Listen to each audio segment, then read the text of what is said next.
Okay, I still see a couple of people still joining. I think we've got, it says 22 people, so I think we should go ahead and get started. We are recording this so that anybody that isn't with us today can watch it later. But first of all, let me extend a warm welcome to everybody that is joining us today. We're so glad that you're excited in the next generation championship in branch prediction that we're putting together. And on behalf of myself and the rest of the organizing team, Pierre, Rami, Allah, Mahesh, we're so glad you're here. First this morning, I'll start off with our teaser that we put out. We asked just to sort of see if folks could get their hands a little bit dirty with the infrastructure. If you could run some of the example predictors, specifically G-share, and see if you could figure out which one had the lowest energy per instruction. Let me share my screen.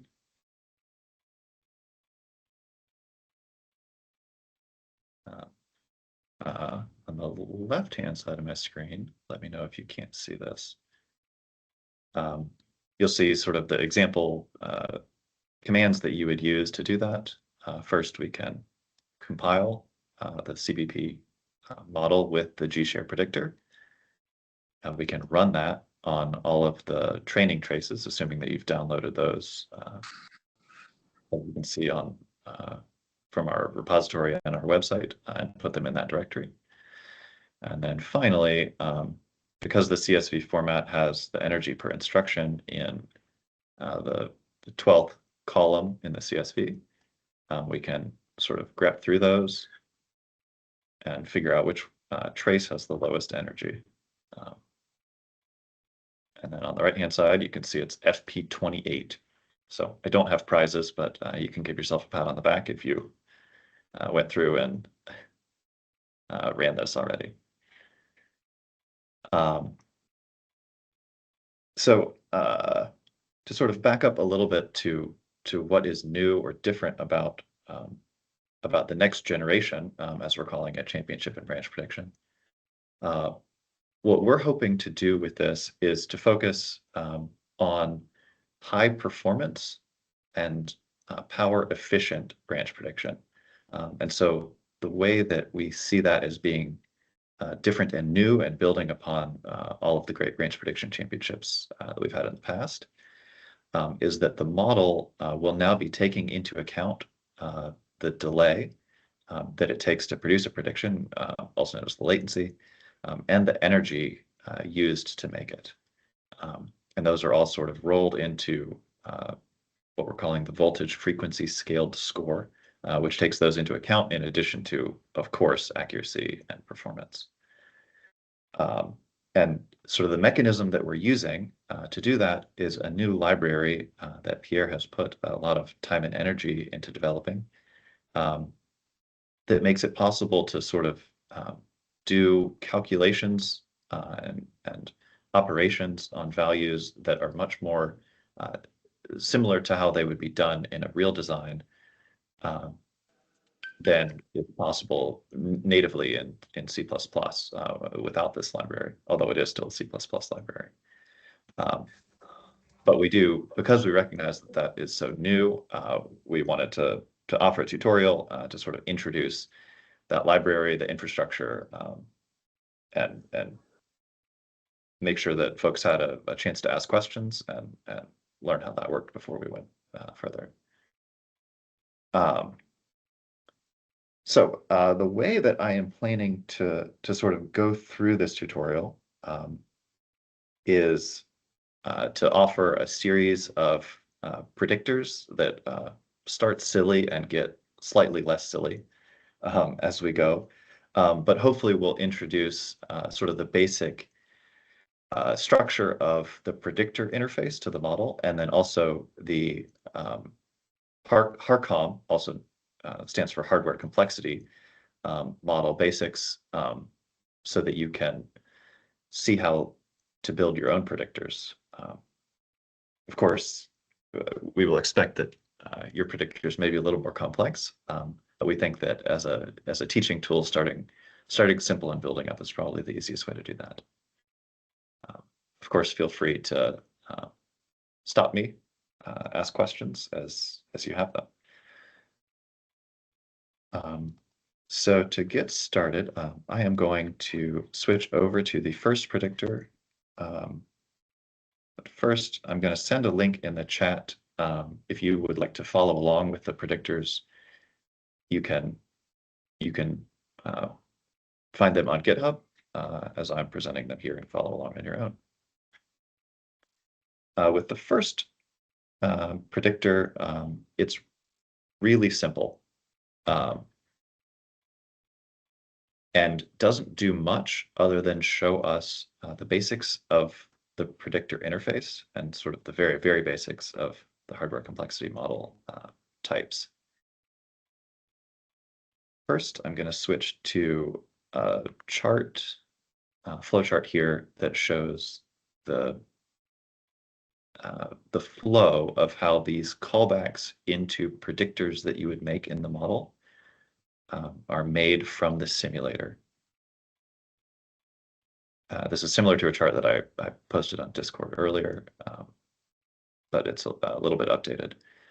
For each block prediction, we'll start up on the upper left here, and we will make two calls into prediction methods, predict1 and predict2. These are different to allow your predictor to return faster, potentially less accurate prediction for predict1, and typically a prediction that takes a longer time, but would be more accurate for predict2. This prediction would override the first, but allows us to more faithfully model what might happen in a real processor than if there were only one of these methods exposed to you. So to start your block prediction, your predictor will be called with both the predict1 and predict2 methods. Once those are done, yes, Santiago, like L1 and L2. Yeah, exactly. And yes, a valid way to do this would be to structure some small, simple bimodal predictor in predict1 and a larger prediction that took more time in predict2. And so yes, then once you predict the first instruction in the block using those two, because they only return a single instructions prediction per call, you'll proceed to this update cond_br, which is called once per conditional branch.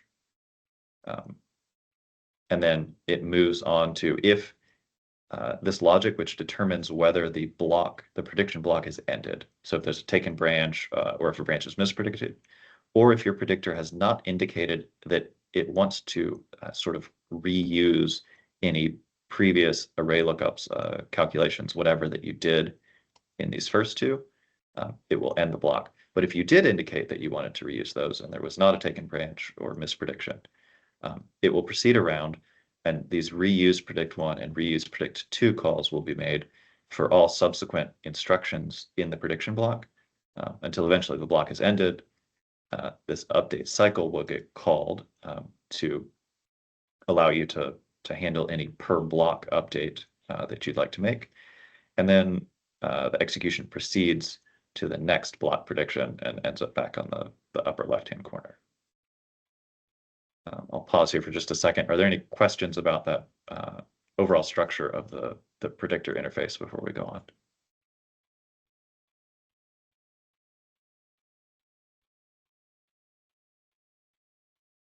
Okay, hearing none, I'll move along. So our tutorial 00 predictor here, you can see these predict1 and predict2 methods, just like I showed in the flowchart.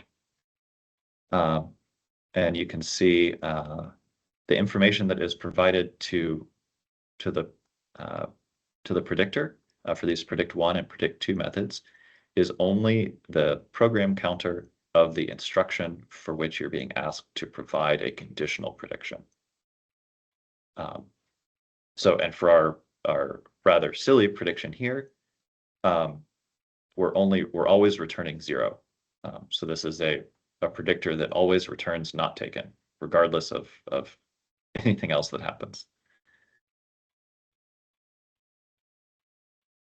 And I'll give just a brief overview of what this val type is. This is sort of the most basic type in HARCOM. The reason that it is not just a uint64 or whatever is that in HARCOM, we need to track the timing information for each value. And to do that, it is sort of this opaque type. The value is known internally, but it isn't exposed as any type of regular C++ integer to your program.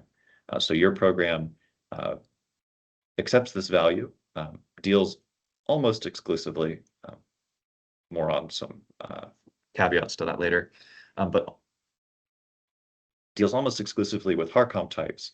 And then at the end, it is responsible for also returning a HARCOM type. In this case, it is a single bit wide, whereas the input is a 64-bit program counter. And this bit would be set to 1 to predict taken, or 0 by your predictor to predict not taken for that instruction.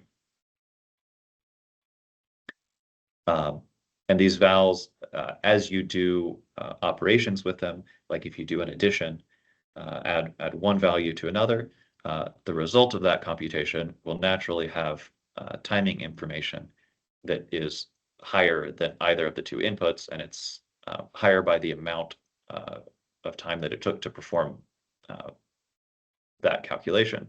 And in some cases, the time that it actually takes to move that information around across the wires in the chip, which is small but can add up. And then finally, this type at the end here is not a val, and this is a little bit different. Sometimes there are values that are constant, that are known sort of at the beginning of program execution. They don't depend on the trace being run. And these can be specified as hardware constants or hardware parameters. And the template value that is passed here becomes, it's effectively an analog of a C++ constant.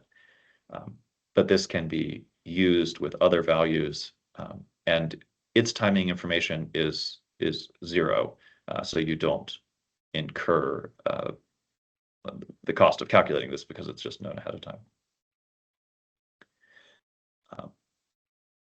As you can see, because our predictor is silly, we have completely empty update methods here. And because we are never reusing predictions, we've not indicated to the simulator that we want to. These methods, the reuse predict ones, are never called, but they are filled out nonetheless.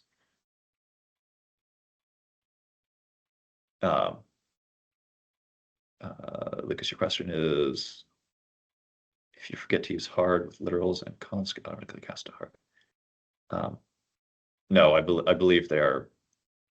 You will either get a compilation warning if you forget to use hard when you should have, or they will be used appropriately. You won't accidentally get a hardware cost for that.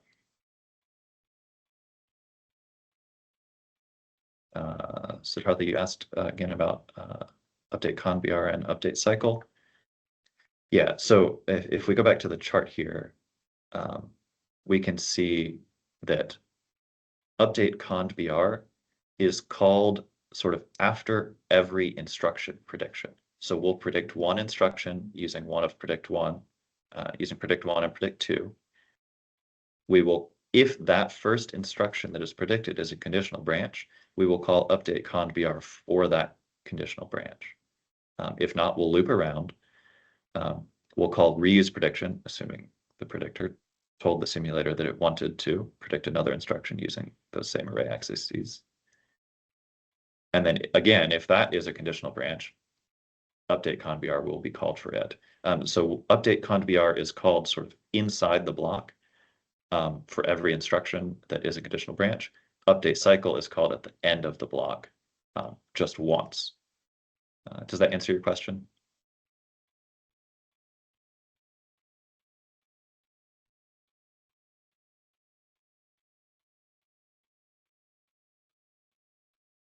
Cool.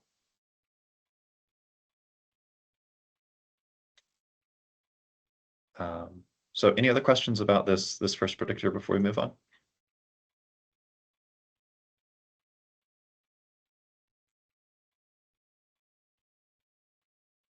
Oh, finally, I guess I forgot to compile it.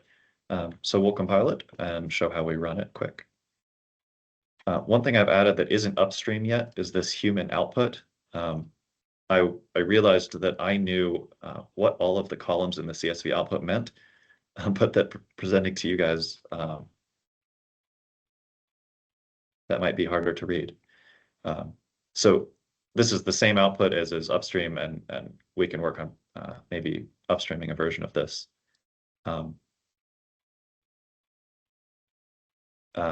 Yes, prediction latency is also measured. So you can see in this output, we've run for 40,000 instructions. We've got seen a number of branches and conditional branches. We have mispredicted 2,800 of those 7,800 conditional branches. And because we are always returning these hardware constants, we're not actually doing any work in our predictor. Our level 1 and level 2 predictor latency is actually 0 cycles, and we haven't spent any energy, at least very little energy, enough to round down to 0. So we will we'll see in the next predictor that we start using a little bit of latency and energy.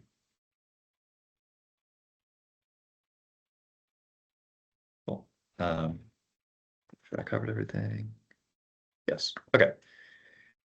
So we're gonna make a slightly less silly predictor now and introduce a couple more HARCOM types. For this one, what we're going to do is just remember the program counter of the last taken branch that we saw.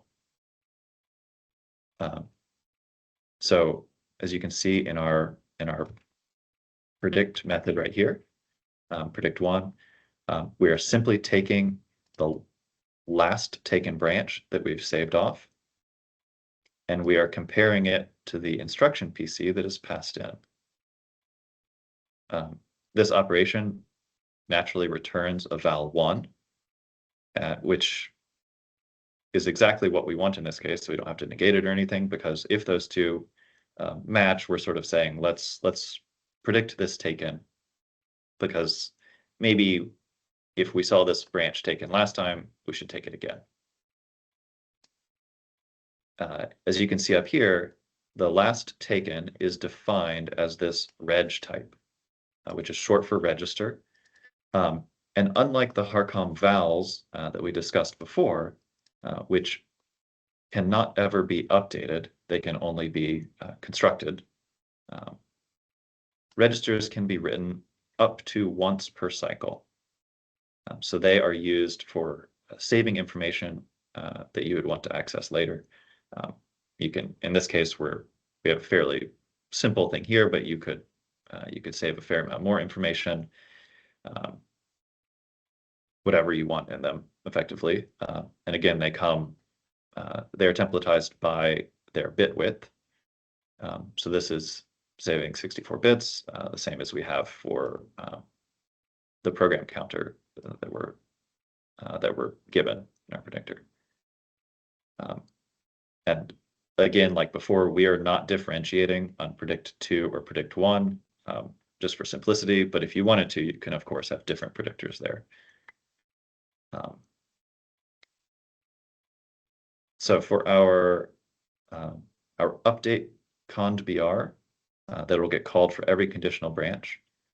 In this method, whenever we see a branch come in, we're going to record its PC and its direction. If you remember from the top up here, this is the register that we're using to predict. These are two other registers that we're not using to predict. but I'm just sort of demonstrating that you can save information to registers in this update const_br method, which gets called once for every conditional branch. And then we can use them later in this update cycle method, which gets called once at the end of every prediction block. And so here what we're going to do is we're going to use some logic to figure out when we want to update this last taken based on the updated last, based on this information that we recorded in update const_br. Here we're going to introduce this select primitive in HARCOM. This is sort of like the ternary operator in C++. It is going to return a value depending on its first argument. So here we are, if the conditional branch that we last recorded was taken, so the register here will have a value of 1. The select returns this branch PC, which is the last one that we recorded here. If this branch taken has a value of 0, we're going to record, it's going to return a val of 0. And the reason that we want to do that is because if we are seeing the same branch, but that we already have saved, but that branch is untaken, we want to stop remembering it as taken, and we're just clearing it out with a 0. And then we're using another select chained onto that. So if there was a misprediction, we are going to update our last taken with the PC that we generated up here, which is either the one that we saved or 0 if we don't want to update it. And then finally, we're updating the result of all of that to the other register. So does the usage of select there and how registers and values work together make sense? Any questions before we move on to the next one? Here, I'll compile and run this.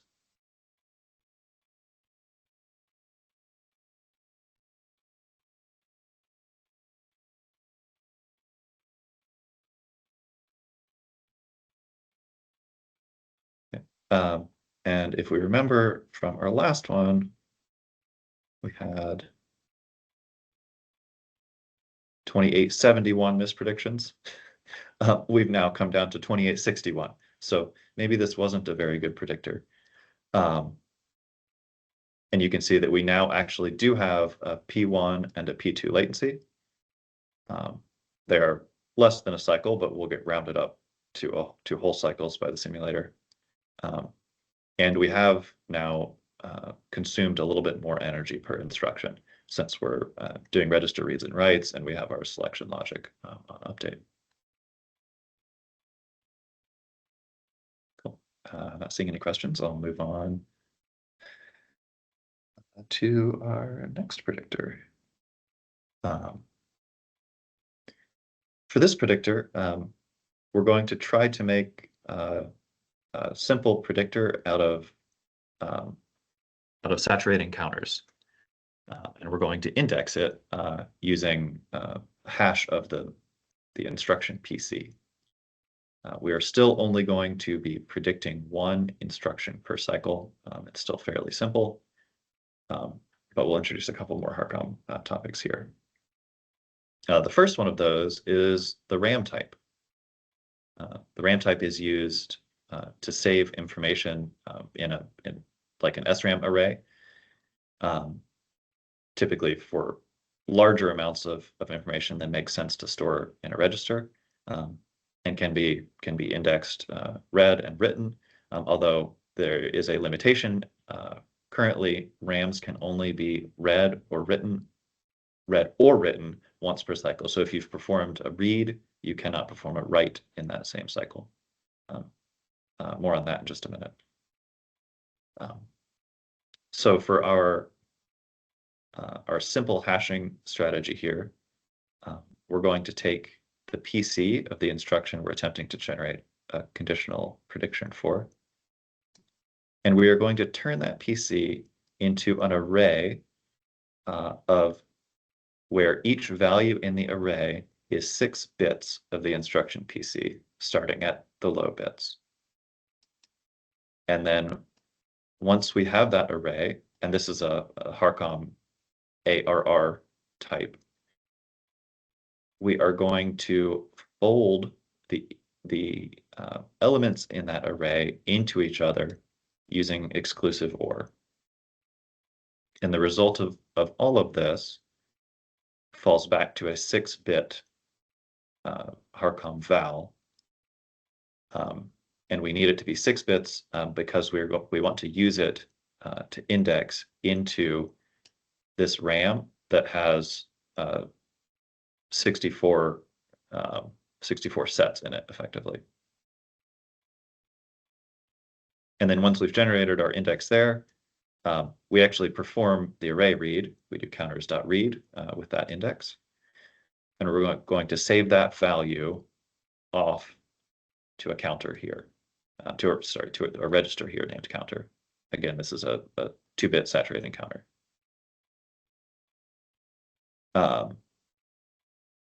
Is it easy to concatenate 2 arrays? Yes, I think it's just concat. Is that right, Pierre? I might be wrong. No, you cannot use concat on arrays. Okay. You need to add to concatenate manually with a loop. Okay. Yeah.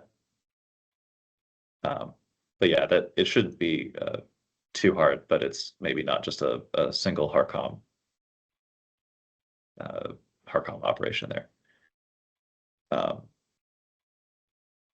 But okay, once we've gotten a counter value, we're going to use the top bit of that to predict taken or not taken. So we're going to right shift the 2-bit counter by 1 so that we're left with a single bit and return that.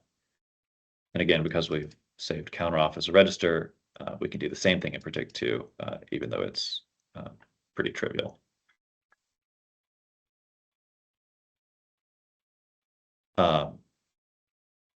Now we'll move on to our update logic. For this predictor, to simplify it, I didn't do any update logic in update cycle. I did all of it in update conv.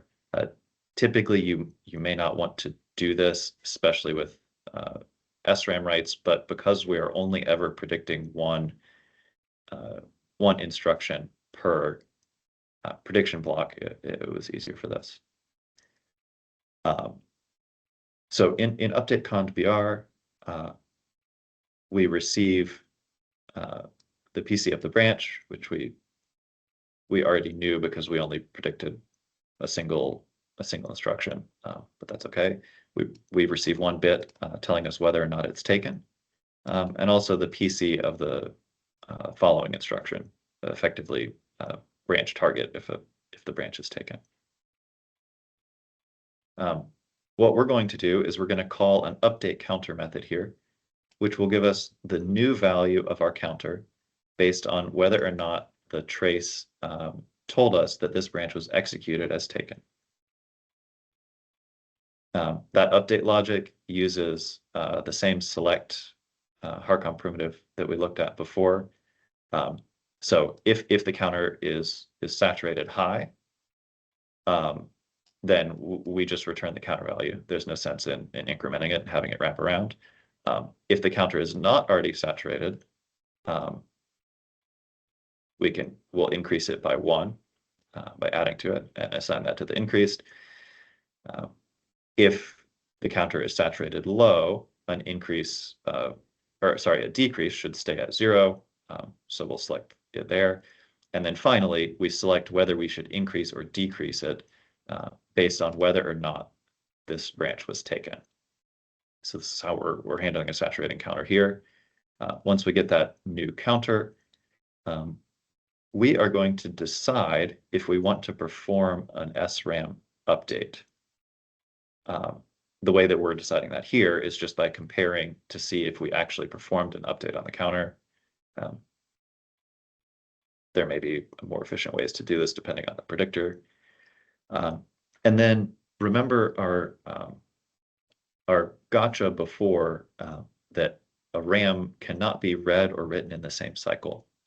So one thing that we need to do here is if we are going to perform the update, which we're determining based on this value, we need to tell the simulator that we need an extra cycle. This is sort of like punching a hole in prediction to make an update. And this will incur a performance penalty, but in many cases that's necessary. And the cost of that can be averted by selectively performing updates only when needed. And then finally, once we have told the simulator that we want to perform an update, we're going to use another HARCOM primitive, execute if. This only incurs the power cost and only performs the update to the array if this value is set. And so if performing update, we're going to calculate our index again. We could have saved that off if we only wanted to generate it once. And then we're going to perform counters.write based on that index and the new counter value that we calculated up here. Let's see. I see a couple of questions. Trying to figure out if they've all been answered. Feel free to shout stuff out loud too, if I'm not paying attention to the chat.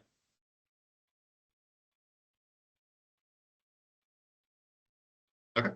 I don't think I see anything here. I'll compile and run this one again.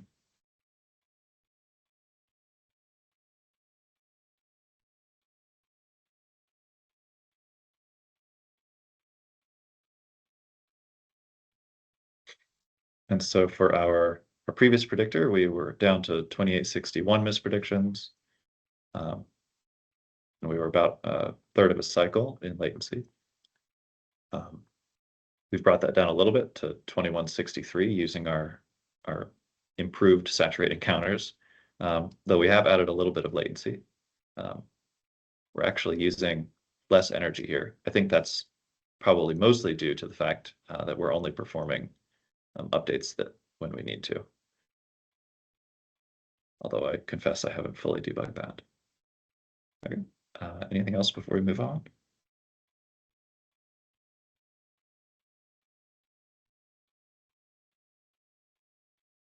Cool. Move on to our next predictor. The main interesting thing about this next predictor is we're taking the previous one with saturating counters, but instead of predicting one instruction per block, we're going to move to predicting a cache line worth of instructions per block. So where our RAM array last time only contained values, we are, Santiago, when measuring APKI, yes, we count all committed instructions. So it's the number of branch mispredictions per 1,000 instructions. But yes, okay, so the RAM array here, instead of only containing directly values, we're now going to contain an array of values, and that array is going to have the number of values corresponding to the number of instructions in our cache line. So in this case, we're using 16 because we're basically we're using 4 bits to specify our cache line, and 2 to the 4 is 16. And then some of our update logic gets a little bit more complicated, and we are going to finally make use of these reuse predict1 and reuse predict2 callbacks that we talked about in the flowchart here.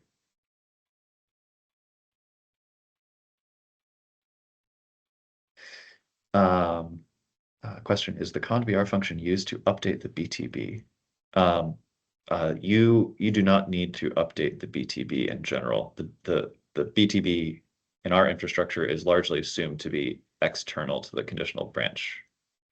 And so for example, if you're asked to predict an instruction and that instruction ends up not being a conditional branch and you've predicted it taken, it doesn't matter. It gets disregarded because it's assumed that when the BTB lookup is made, and it's found that that instruction is not a branch, that it's ignored.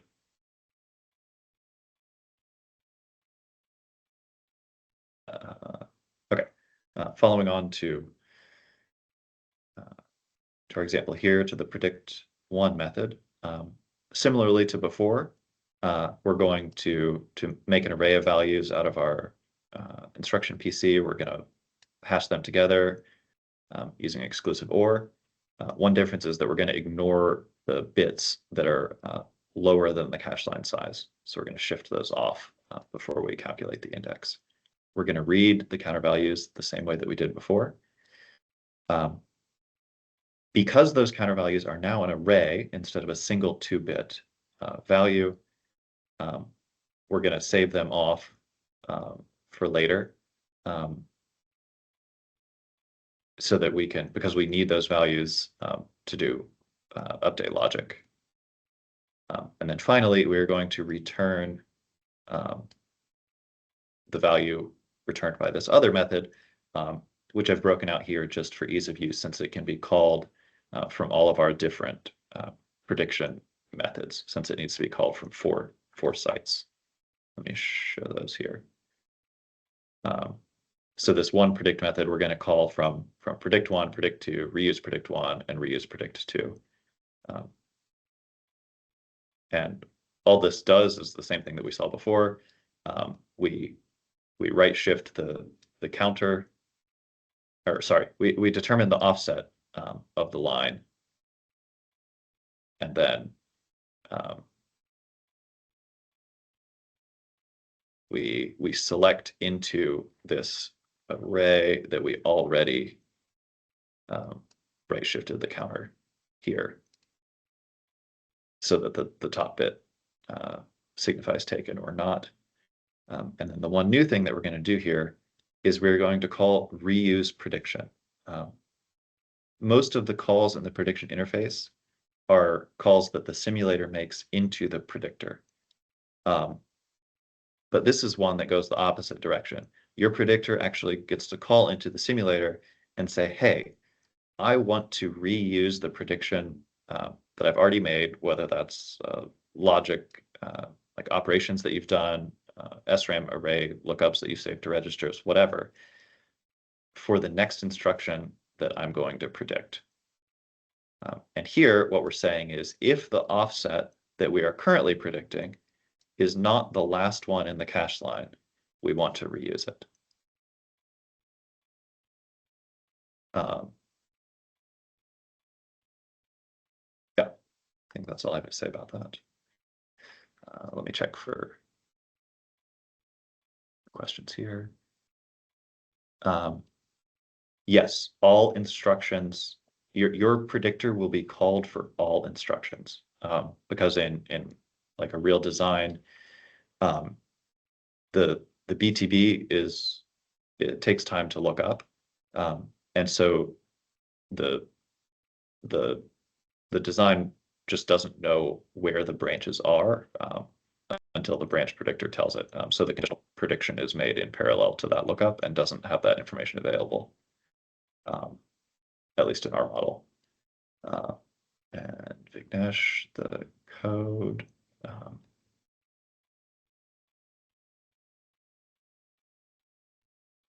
Let me paste the link again to where the code is available. There you go. This is the code for these individual, the tutorial predictors. And of course, that is the link to the full championship repository that contains all of our other example predictors, HARCOM itself, and the simulator that we're using. Okay, so we covered how do we predict in this predictor. we're getting a little bit short on time, so I'm going to kind of rush through the update. In this update, for the update conn_br, we are saving information off to arrays of registers, and then we're going to process that all together at the block level in update cycle. So every time we see a conditional branch, we're going to record that. We're going to record the offset in the line of that branch that we're seeing based on the branch's program counter. We're going to record its direction.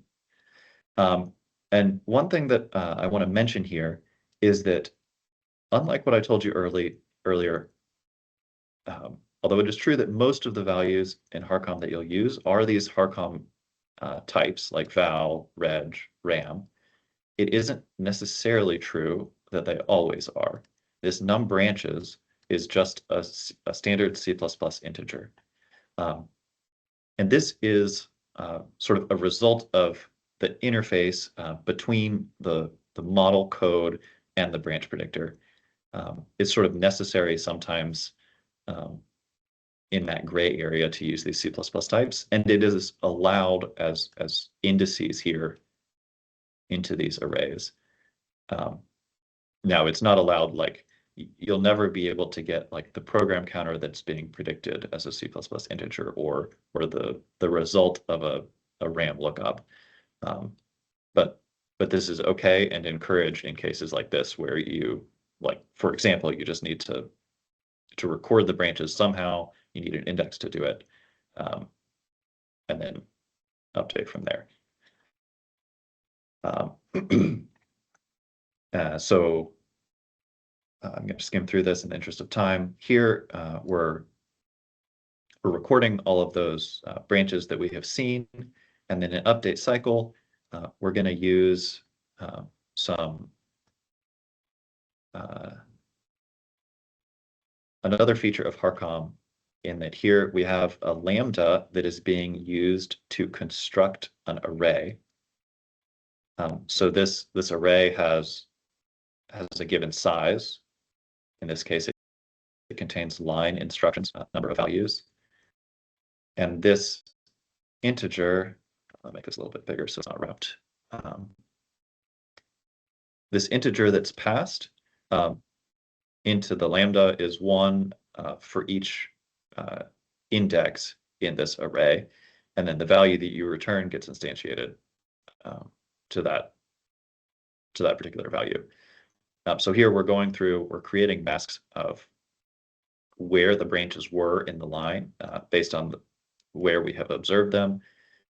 We're going to go through and then calculate where the taken branches were on top of those branches, and use those to selectively update our counters. Just like we did before, we're going to figure out, did we really want to perform an update? If we did want to perform an update,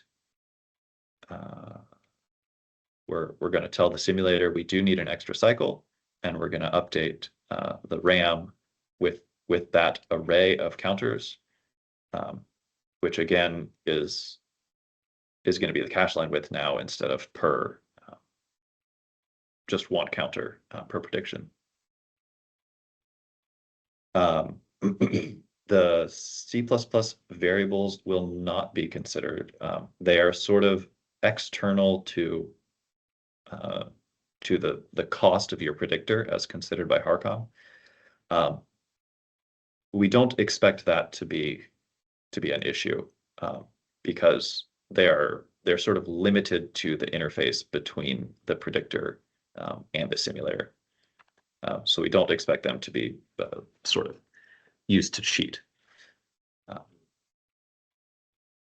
I'm going to go ahead and compile this one.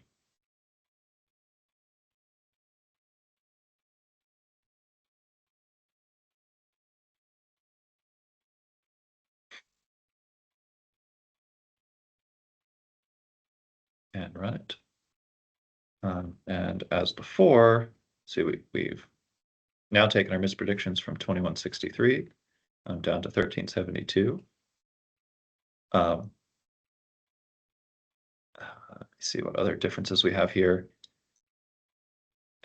We have added a little bit of latency, but this is the latency per prediction. And so our throughput, as we'll see in just a second, has actually decreased overall because we're processing significantly more instructions per prediction than we were before, since we're able to reuse our predictions within a given cycle. Let's see. Any other questions on this before we move on? I'm sure I covered everything.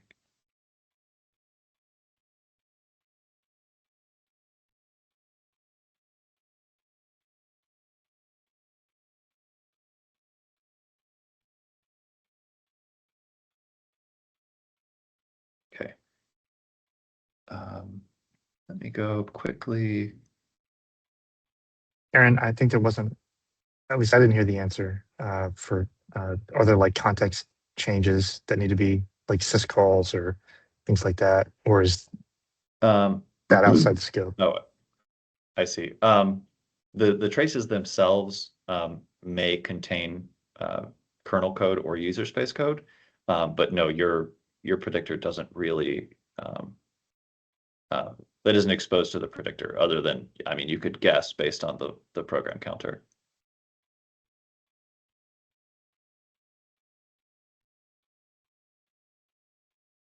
So a fault would essentially need to be predicted as a branch or? No.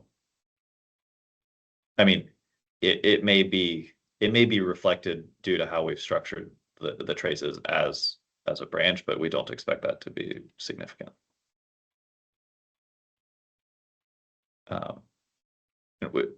Feel free to ask that on Discord, and we can follow up more if that didn't answer the underlying question there. I do want to present some charts. These are all from running each of those predictors that we just looked at on the set of the 168 training traces available online. And these are the metrics that are available from running the predictor metrics script that is just here at the root of the repository, and then running the result of that through the VFS Python script that calculates the voltage frequency scaling score based on those aggregated metrics from all of the traces. So as I was discussing before, this first chart shows the instruction throughput per cycle. We can see that for the first 3 traces, they only ever produced 1 instruction per cycle because we didn't tell them to. But for tutorial 3, that has gone up to about 5.5 instructions per cycle because we sort of predict stuff on a cache line granularity. You can see we can also get the energy per instruction measured, along with the number of mispredictions per 1,000 instructions. We did gradually decrease that as we made more sophisticated predictors. One thing that we have not covered yet is different level 1 and level 2 predictors. That's sort of left as a future exercise, but I think it's fairly easy to see. You can structure your logic however you choose, and whatever value you return from the level 1 and level 2 predictors is what will be used. If there's a disagreement between the two, the level 2 overrides, and your predictor will pay, sort of have the latency of that second level prediction exposed in that case, whereas the latency of it would not be exposed if the level 1 and level 2 agree. But for now, we have no disagreements because we didn't differentiate between level 1 and level 2 predictors. Some other metrics that you can get out are that the number of lost cycles per 1,000 instruction due to mispredictions, again, went down along with the number of mispredictions. And let's see what else. Our latency in whole cycles is charted here. And then finally, our voltage frequency scaled score. we can see we were increasing it slightly down here by reducing our mispredictions, but the throughput matters a lot. If we are only producing one instruction per cycle, we're not able to keep up with sort of the model's version of the backend, and therefore our performance gets significantly better when we increase that throughput. If you want to run more than 2 predictors in parallel, you're certainly allowed, but it is up to you to sort of bring those predictors results together and produce a single value for both predict 1 and predict 2.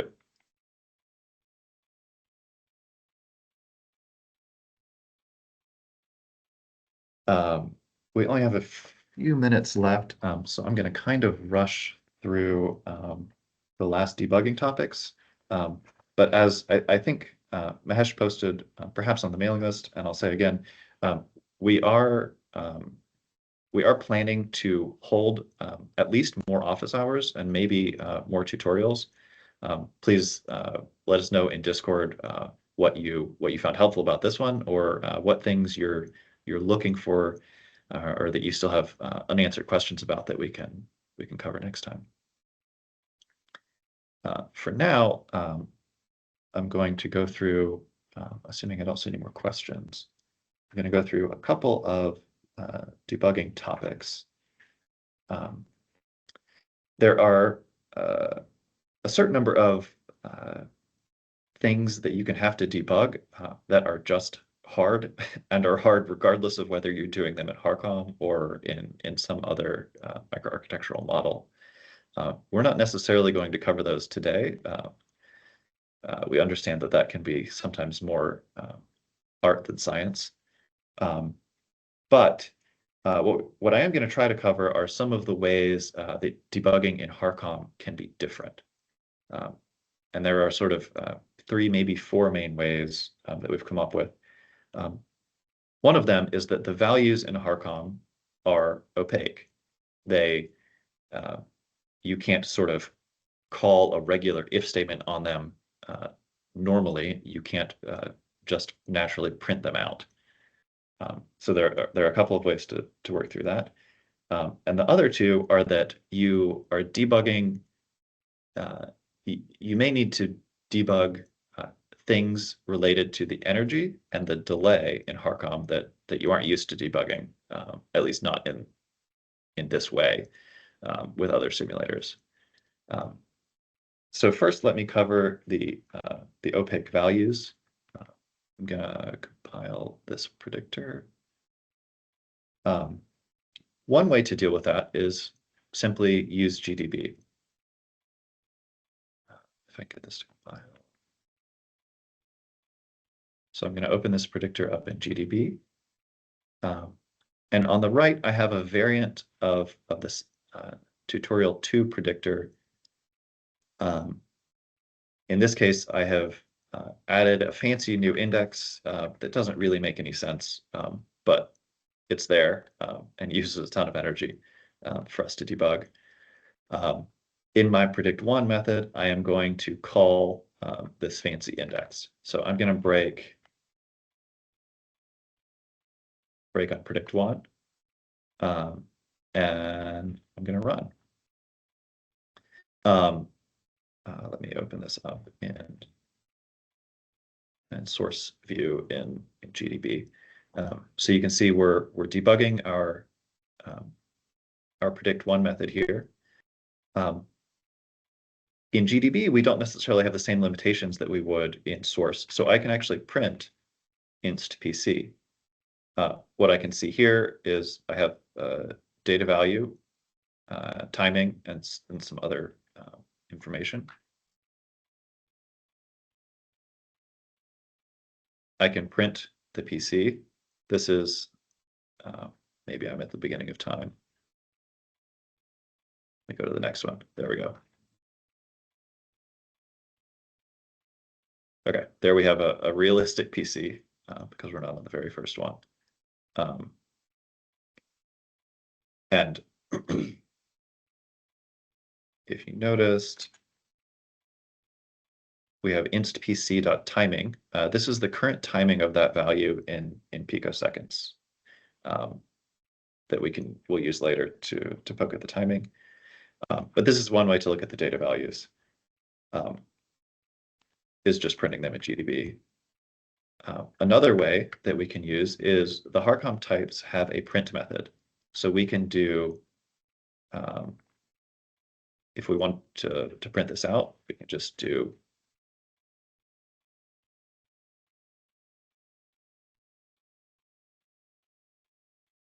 instaPC there. We can compile this and run it, and we'll see that this prints the value out.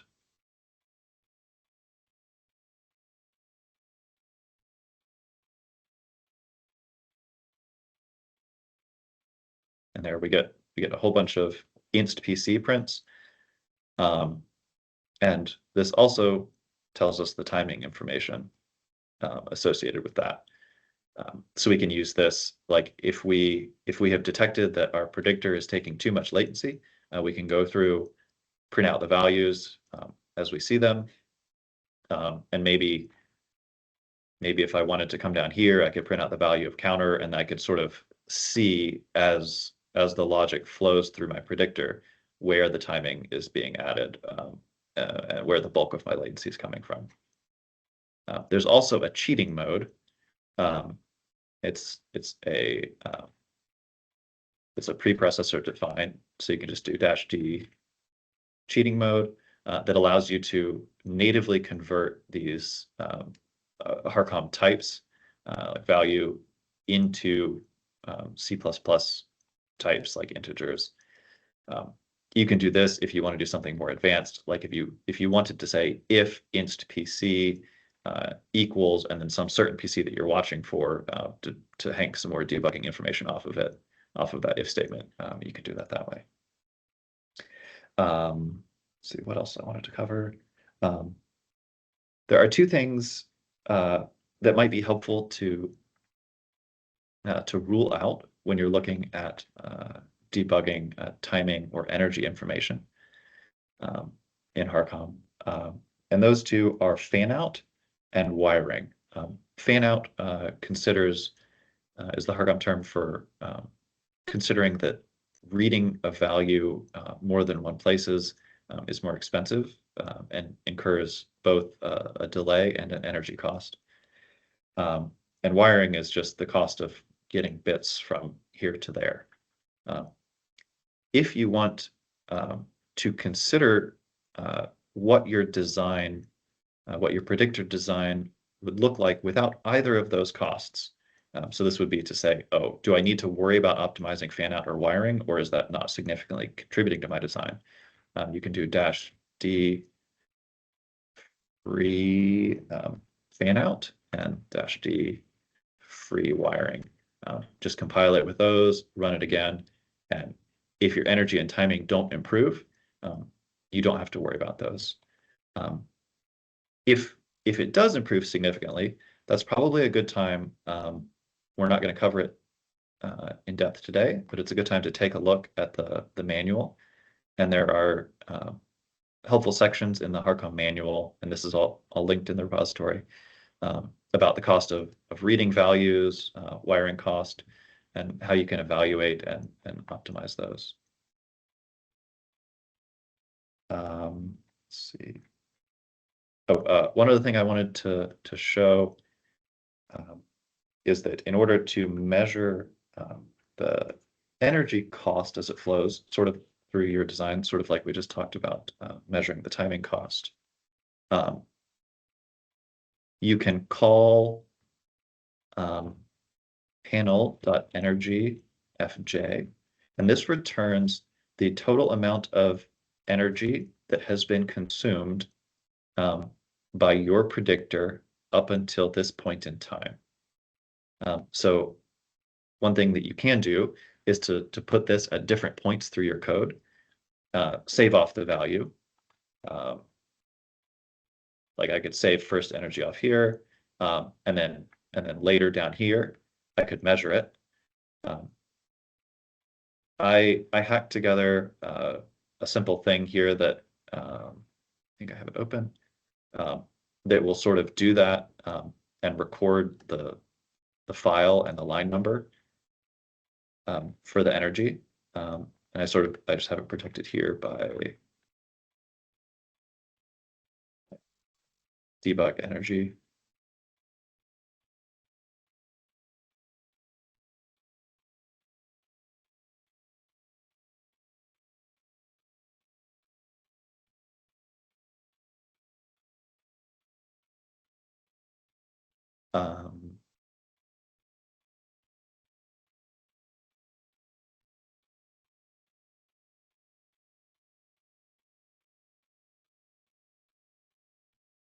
Oh,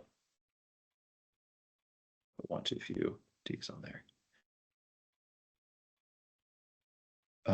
Is it possible that future HDLs like system Verilog could be used?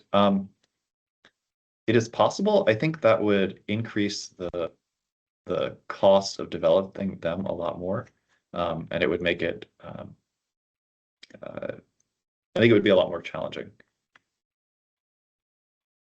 We're hoping that HARCOM can provide a good middle ground between a sort of a standard model like you would write in C++, and doing a full RTL design. But okay, so to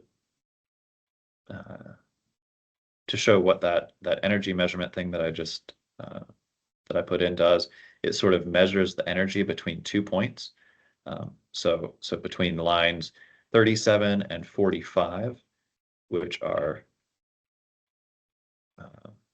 right here and right here, you can see that we've incurred, that's where most of the power consumption is going between these 4 checkpoints. And of course, that's due to this fancy new index that I added that does silly things like multiplication and division for no reason.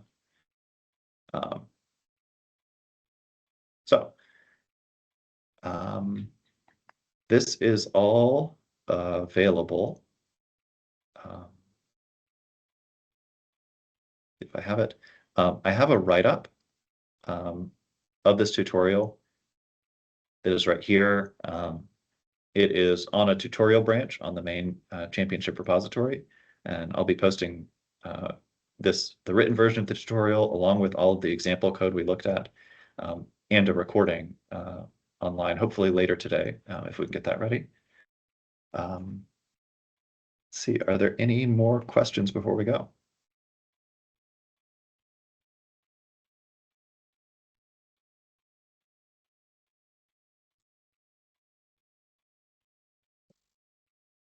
I don't see any for now, but thank you all so much for coming. We're thrilled that you're excited and interested in our championship, and we hope that we can continue to answer any questions.